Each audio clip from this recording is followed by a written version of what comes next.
I'm going to give you a little bit of my background experience and how I got involved in looking very deeply at the subject of racism.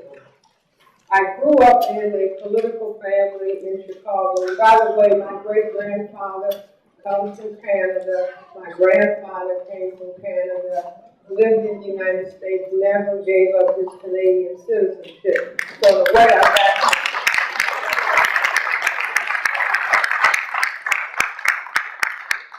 But I grew up in a family that was political and oriented towards looking at the problems that Black people were facing.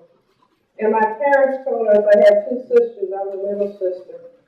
My parents said to us that we were being given an education not to escape our community, but being given an education so we can use what we learned to come back and contribute to our community and a solution to the problems that we face. So that was my orientation from home.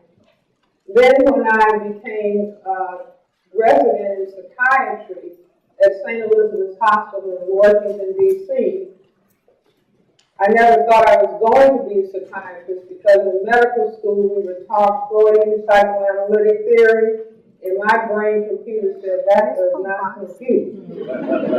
So I never thought that I was going to end up in psychiatry, but I did. And the program that I was in, there were about 2 Black psychiatrists. And we were actually told at that time that Black people did not have the intellect to benefit from psychotherapy, that the best treatment for Black people was medication. Now that may sound way out, but that's where psychiatry is today. But that did not compute for me. I'm a 3rd-generation physician, and the whole idea that Black people don't have the intellect to do whatever was nonsense. So in talking to Black patients at the hospital, and of course we were required to treat all people regardless as to color. But I was determined, I'm a Black person, first and foremost, I'm going to be a physician for Black people. And so even though racism was not focused on in any way, whenever I would take a history on Black patients, racism, some dimension of racism was sitting right in the middle of their lives. And so I decided I need to understand racism if I'm going to be an effective psychiatrist to Black people.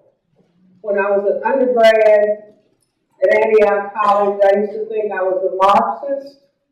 And because Marx had a theory that economics was responsible for oppression and everything that we see, well, it's one thing to have ideas when you're in college. It's another thing to have ideas when you are required to help people get well. So I had dismissed Marx. And one time, I tell people, I went home one time and was sitting with my family, and my grandmother was at the dining room table, and I announced that I was a Marxist. And my grandmother said, the more education they get, the dumber they get. So much for that. So I was looking for an answer to racism beyond Karl Marx. And, being determined that I've got to find the answer. What is racism beyond what I had already thought I understood or what I had already read? And so, to make a long story short, I was sitting in my office doing a fellowship in child psychiatry at Children's Hospital, Washington, D.C. And I would be sitting in my office late at night writing up cases. And don't think I'm crazy, but I would get a voice, not here, but in here. And the voice said, go to the Black Power Committee meeting. And I may have heard that over and over again, but it's not hearing. When people say they had a call, and I never knew what that meant. But I would get this, go to the Black Power Committee meeting. And that was during the period of the Civil Rights Movement. Stokely Carmichael was in Washington, D.C., and so many of the people who were with the civil rights movement found themselves ending up in Washington. And I had never gone to the meeting, didn't go to meetings, but I went to a Black Power Committee meeting. And afterwards, Black people had gathered at some Black person's apartment, and people were sitting around on the floor eating African food. And I heard a gentleman on the other side of the room say, racism is a system.